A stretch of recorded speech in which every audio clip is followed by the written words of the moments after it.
Hello, welcome. Thank you for tuning in again. This is a short review of the QNAP TS251 Plus. It says it's a high performance NAS. So I'm very curious about it because I wanted to see if it fits in my living room. I've been told it's been very quiet, low decibels, so I'm gonna start it up and so you can hear it running. I'm not sure if it's gonna work, but first, what's in the box? Yeah, I've got 2 discs on top of this, of course, to install. Let's put that aside. Let's see inside.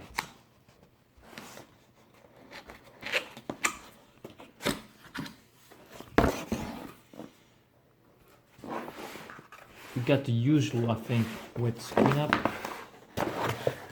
Little box, installation guides, some screws, a UTP cable. Oh yeah, you got the remote with this one.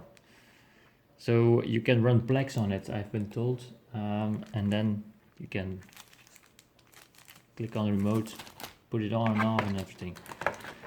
So a power adapter. I'm missing a cable, I hope it's still in the box, and another UTP. So you get 2 UTP cables, network cables for it. And let's see, yeah, okay. Thank God there is a power cable with it. So that's it on the side, and then you get the box itself.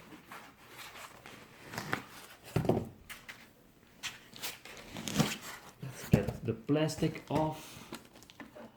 Let's see where it's connected. There we go. I'm not sure if it's the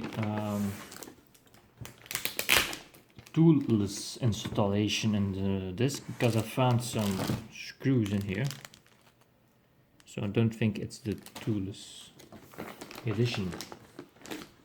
Let's see, on the bottom one is also one. And then again here one.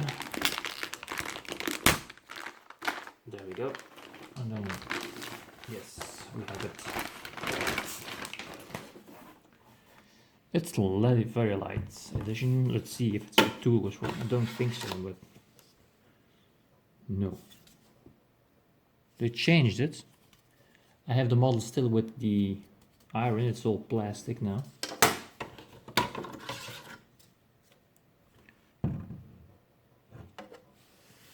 At the end you see the ventilator at the end. There's just 2 connections for the SATA.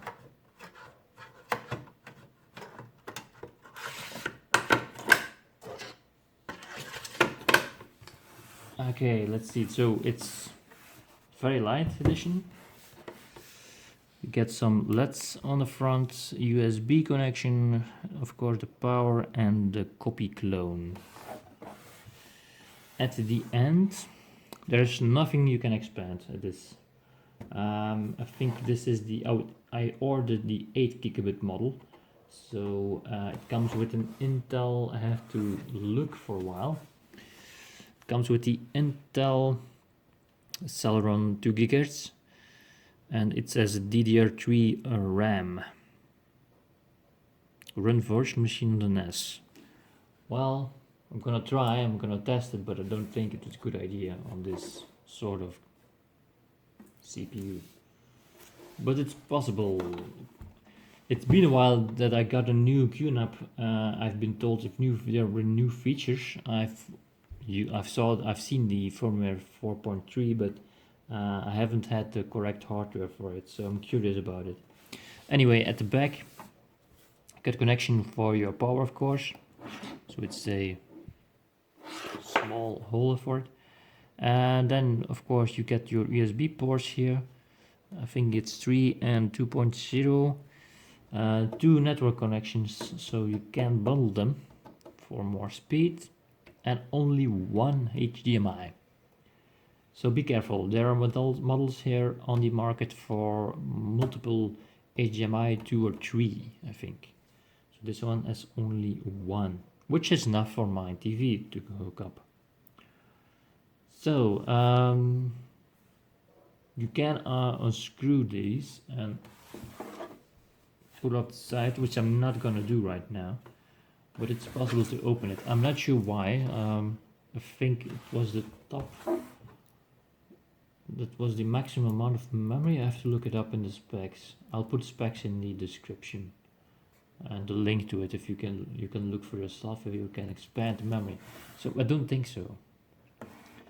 You got a cloud key, startup. You can easily manage and configure it with this way, but I'm gonna do it still manually. So let's go ahead and mount the disk inside and boot it up so you can hear how quiet or how loud it is.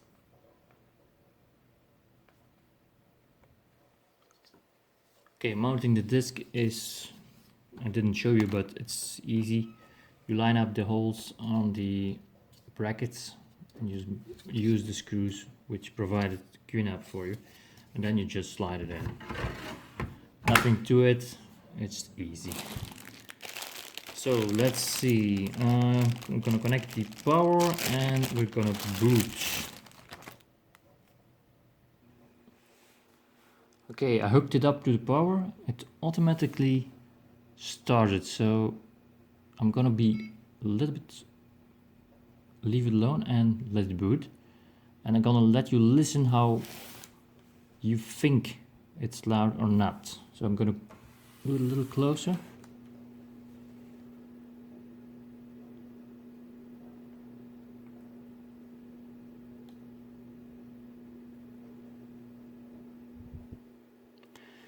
I have to say my old one was quieter. Sorry to say.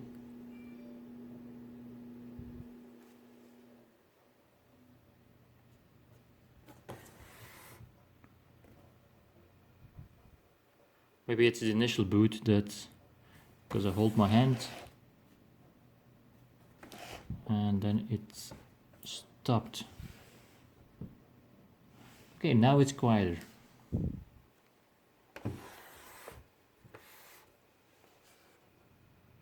You can hear the drive spinning, of course, but that's, yeah, normal. If you don't want spinning drives, just get SSD disks. Yeah, if you don't want spinning drives, you can put in the SSD disk, of course. But this model doesn't have any ports inside it for the SATA connections, SATA disk, and provide caching, SSD caching. So yeah, you need bigger models for it to have the SATA ports. So keep in mind if you want to use caching, SSD caching, or you need bigger capacity, just buy the larger ones.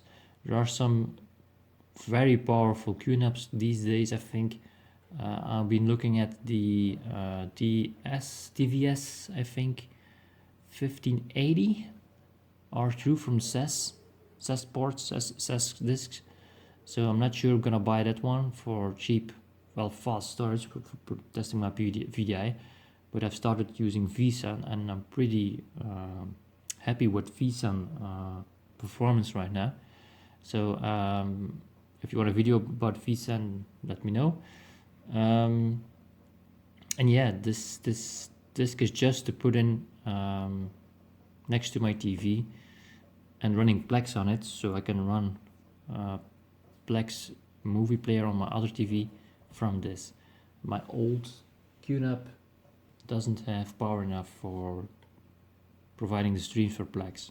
This one I hope has, because it says on the box, let me read it, high performance NAS with graphics, transcoding and scalability.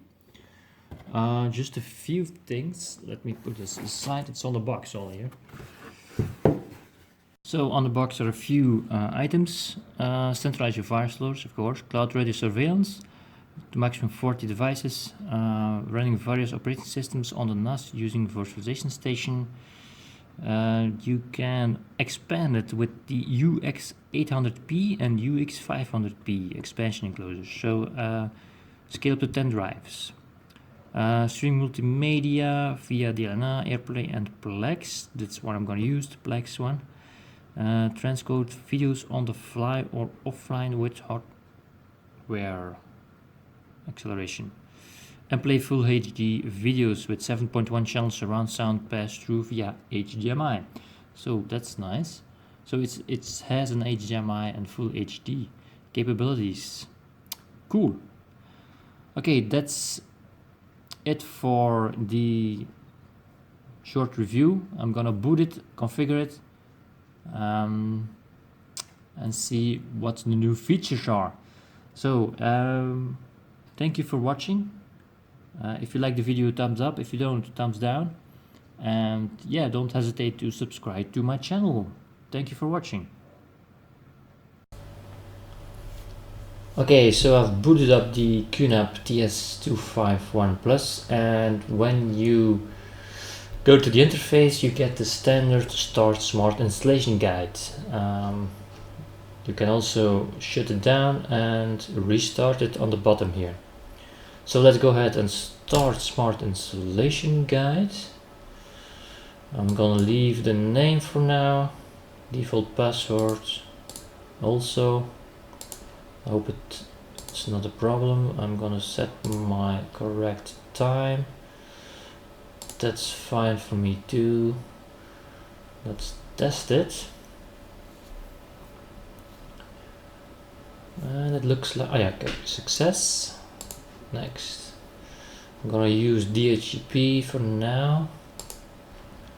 I'm gonna use Windows. I'm not gonna use Mac for now. I'm gonna leave all this turned on and see what the features are of it, if it's the same or not. Okay, it's automatically letting me choose to do what to do with the disks. So let's go with TIC. What's the difference? Static, it goes in RAID 1, capacity 3.5. 3.5. I'm gonna use TIC volume. RAID 1. Space available. Why does it only show this? I want the whole thing. No, I'm not going to encrypt it. I'm not going to do a bad block scan. It will take much longer. Or you can do disks, configure disks later. I'm going to do that because I don't like this menu. Confirm. And that's the overview, and let's apply. Please confirm that you would like to proceed with this configuration. Yes, confirm.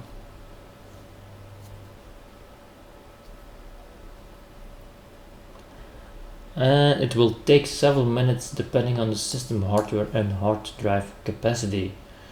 Oh, there it goes. I didn't change much, so it's probably gonna fly through it.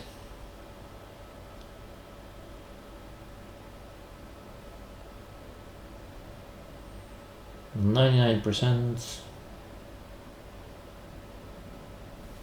Just waiting for the full 100.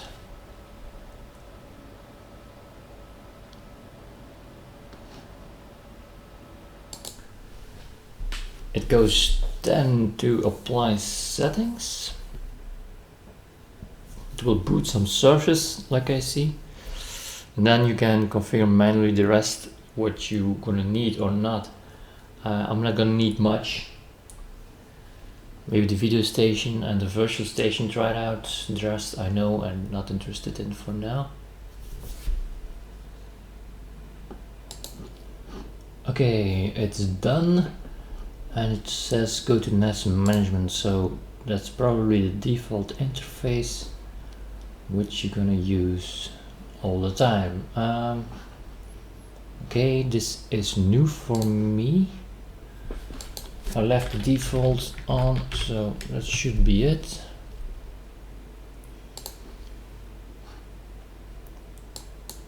Okay, there's new firmware. Yes, let's go ahead and do the new firmware instantly. Let's give it a while to update to 433 build 2017-0727. So it's from July. I'm recording this in September 2017.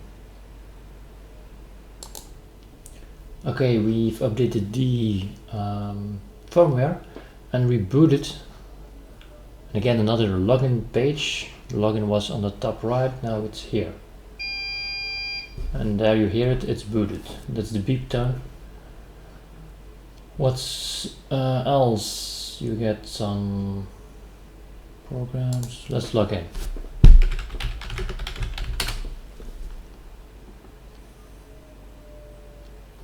Okay, it says new functions. I'm not gonna read it all. Quick productivity, note station, yeah, blah blah blah. Let's experience it by the first hand. Start. This is all the functionality of the QNAP station. For the station looks nice. Your own multimedia worlds. It's in Dutch, sorry for that. I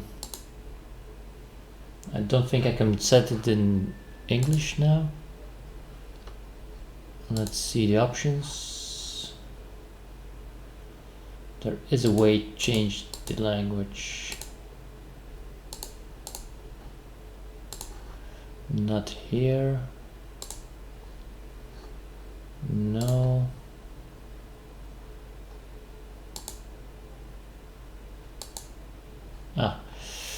Let's see if it changes automatically. Yes, there you go. So it's a little bit more universal to read for everyone and not just in Dutch.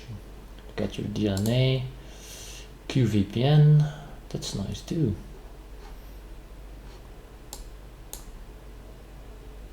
Okay, you get a VPN server, that's nice. Yeah, cloud space from QNAP. QSync for all the different devices. The App Center, we can install lots of apps, and that should be it. I'm not going to show it next time. Your purchase from okay. Close. So it's basically still looks the same when I'm used to. So this is a nice feature, and I found the resource monitor very much more expanded than the old ones. So it's nothing much to see yet, of course, but still. Let's see the hardware.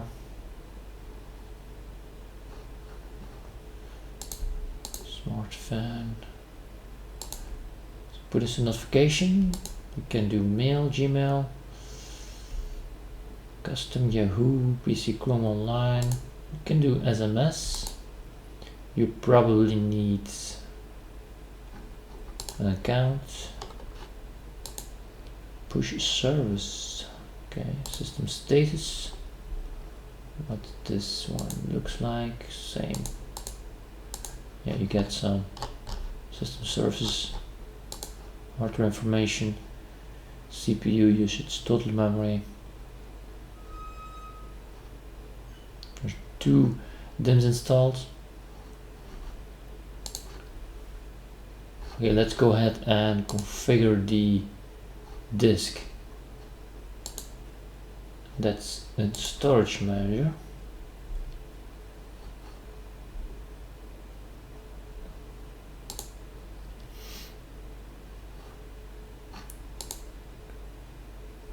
Let's go ahead and create a new volume.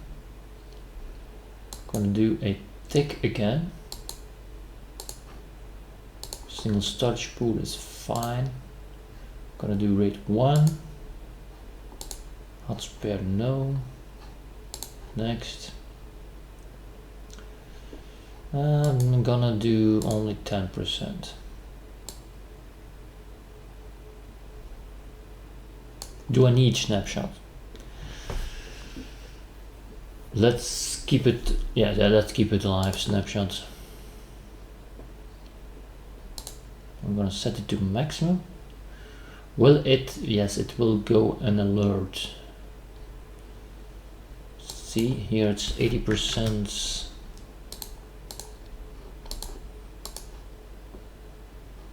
Okay. And finish.